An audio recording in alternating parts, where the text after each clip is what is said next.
Toma aire. A veces pasa que nos acordamos del pasado, que nos acordamos de cosas que pasaron hace un tiempo prudencial, por ejemplo, 23 años en este caso, 23 años del estallido del 19 y 20 de diciembre del 2001. Y como esas cosas en los que tenemos determinada edad han impactado con fuerza, y se nos vuelven realmente inolvidables. A mí me parece mentira que hayan pasado 23 años, porque lo hemos vivido con mucha intensidad, bueno, con la fuerza que tuvo esa fecha, que fue la de cambiar la historia, dar vuelta el péndulo, ¿no? El 19 y el 20 de diciembre se dio vuelta el péndulo y después se estaba terminando, no nos dábamos cuenta, pero se estaba terminando la segunda ola neoliberal en la Argentina. La primera había sido con la dictadura, ya estaba Cavallo, precisamente Cavallo fue el protagonista principal de ese estallido, y un presidente completamente pusilánime, sin autoridad, y con las facultades mentales no se sabía si alteradas o no, pero bueno, que no respondía a la realidad. Es increíble, ¿no? Porque cuando no se responde a la realidad con vaguedades, con incertidumbre, con equivocación de nombres, diciéndole, no sé, no me acuerdo cómo se llamaba la mujer de Tinelli. Parecía que la Argentina tenía que saber el nombre de la mujer de Tinelli, porque si no le acertabas al nombre de la mujer de Tinelli, tenías Alzheimer. Es increíble este país, ¿no? No sé cómo se llama, parezco de la Rúa, pero no sé cómo se llamaba la mujer de Tinelli. Pero bueno, ya venía desvariando.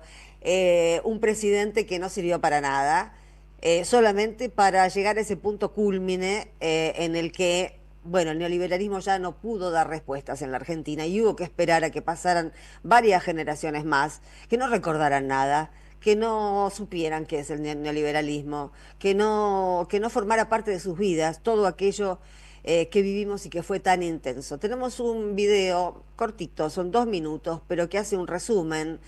Bueno, hoy es 19 y mañana nosotros no estamos al aire, por eso estamos decidiendo hacer este recordatorio en este lugar del programa de lo que significó aquel estallido del 2001, en una situación, en unas circunstancias económicas, sociales, no muy diferentes a las de hoy. Las de hoy son infinitamente peores, pero peores porque a pesar de la crisis económica que implicó el neoliberalismo en esa segunda ola, el gobierno de la Rúa, el regreso de Cavallo al Ministerio de Economía, pese a todo eso, no veíamos el autoritarismo y el fascismo. Yo sigo usando el término atrasar 100 años, bueno, no importa. Y bueno, los invito a que veamos este resumen y después lo seguimos analizando. Y según las atribuciones que la Constitución Nacional me confiere como presidente de la Nación, he declarado el estado de sitio en todo el territorio nacional para asegurar la ley y el orden en el país y terminar con los incidentes de las últimas horas.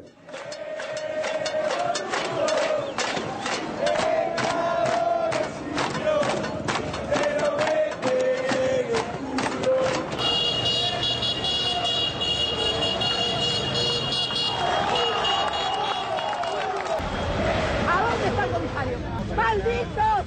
¡Ojo con lo que hagas, ¡Ojo con lo que hagas! No le vayas a pegar, ¡Que no le pegues al periodista! ¿Pero qué se creen ustedes? ¡Ojo con él! ¡Por favor! ¿Dónde está el comisario? ¿No te dejes tocar, pibe? ¿Dónde está el comisario? Eso es lo que está mal. Si usted se está burlando. Yo quiero saber dónde está la gente que se detuvo acá en esta plaza.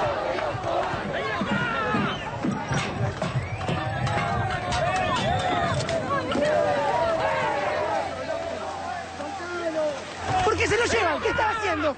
¿Por qué se lo llevan? ¿Por qué le pega al detenido? ¿Por qué le pega al detenido? ¡Hijo de puta! ¡La concha de tu madre! ¡Hijo de puta!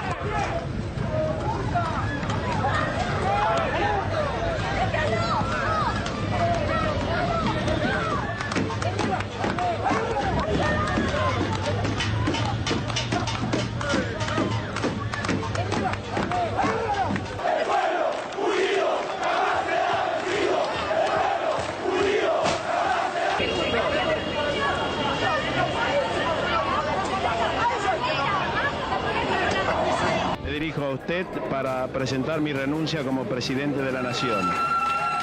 Corrientes y Callao es el momento en que se conoce la noticia de la renuncia del presidente Fernando de la Rúa. Hay festejos aquí en la calle, lo que antes eran manifestantes que protestaban, ahora están festejando.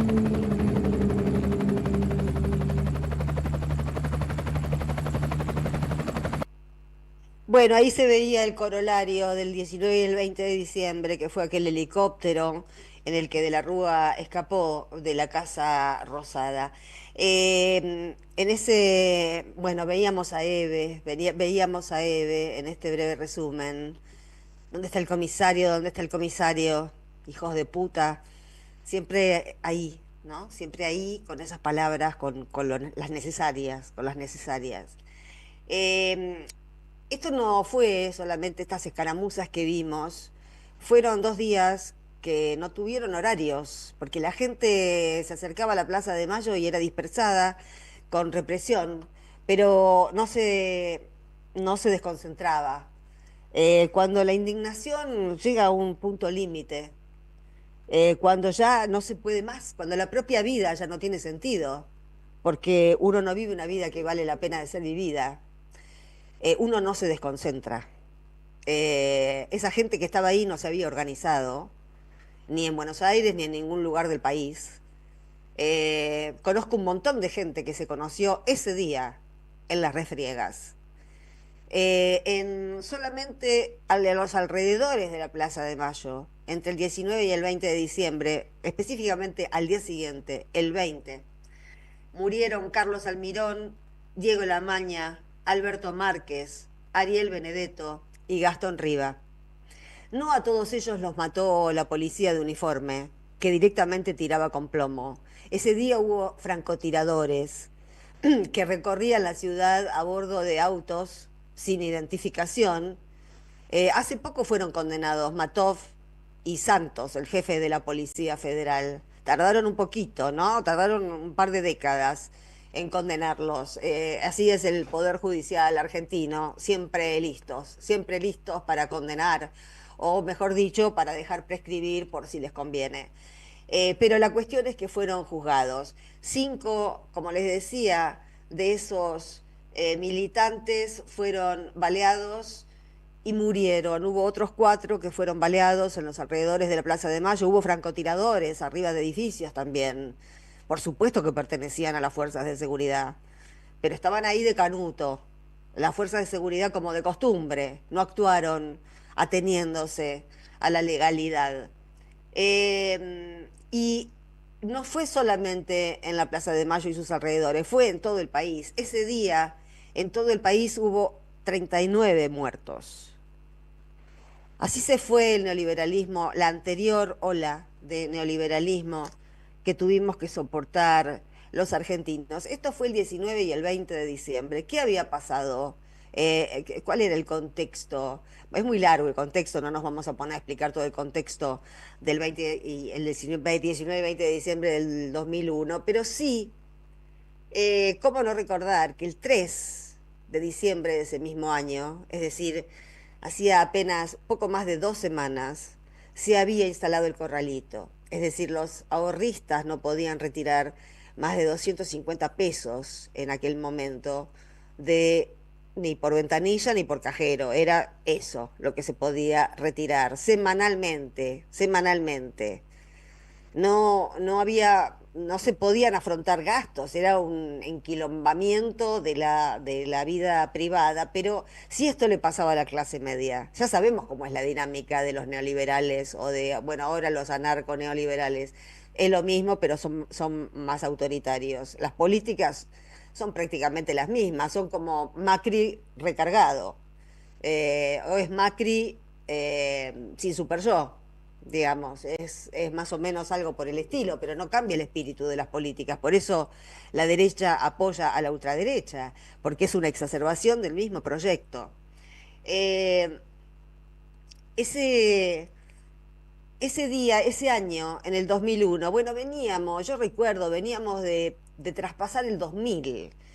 que fue un año muy milenarista. Cuando hay un cambio de milenio, todo se vuelve un poco raro. Y ahí ya el año anterior habían empezado los runrunes. Eh, Ni siquiera hablábamos de neoliberalismo. En esa época, para esos años, fue Ignacio Ramonet el que llamó pensamiento único al neoliberalismo. Todavía no había sido formulado, todavía no nos habíamos dado cuenta colectivamente, y no se aplicaba en la Argentina solamente, fue global, igual que esto que estamos viendo de las ultraderechas.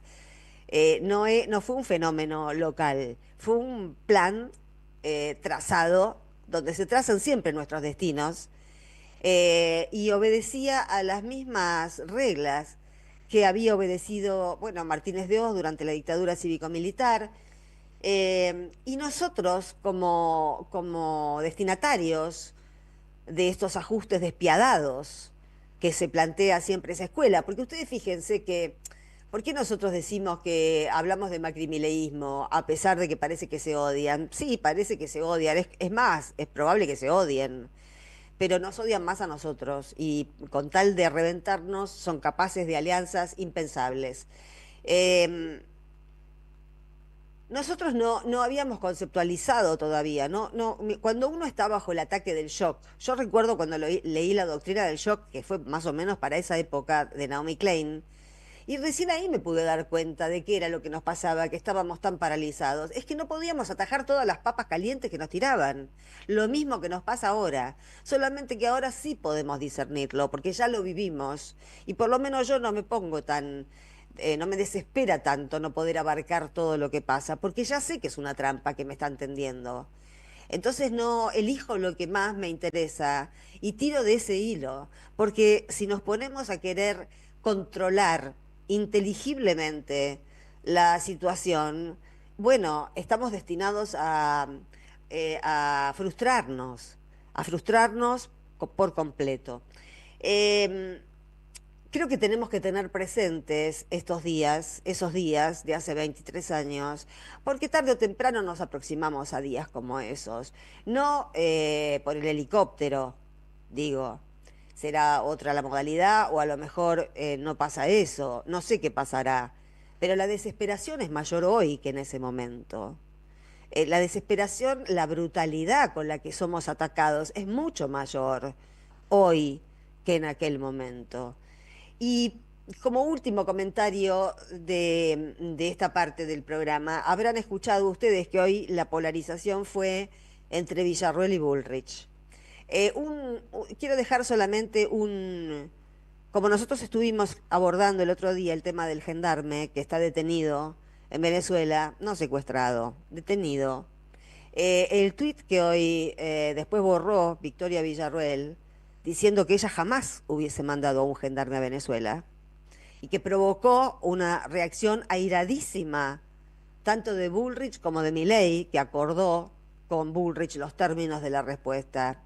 Lo que dejó Villarroel picando, esta gente juega fuerte, evidentemente, juegan fuerte, porque lo que dejó picando Villarroel, con el yo nunca hubiera mandado a un gendarme a Venezuela, o nunca hubiera autorizado a un gendarme a ir a Venezuela, apareció la palabra autorización. No fueron vacaciones familiares sin autorización de la gendarmería. Bueno, quedó picando que algo de la argumentación de Venezuela, de que este hombre no estaba solamente visitando a la familia, sino que había ido con una tarea que tenía que ver con los ocupantes de la embajada argentina en Venezuela, toma cuerpo. Y fue Victoria Villarruel la que lo echó a rodar. Miren ustedes, uno no termina nunca de sorprenderse. Ya venimos.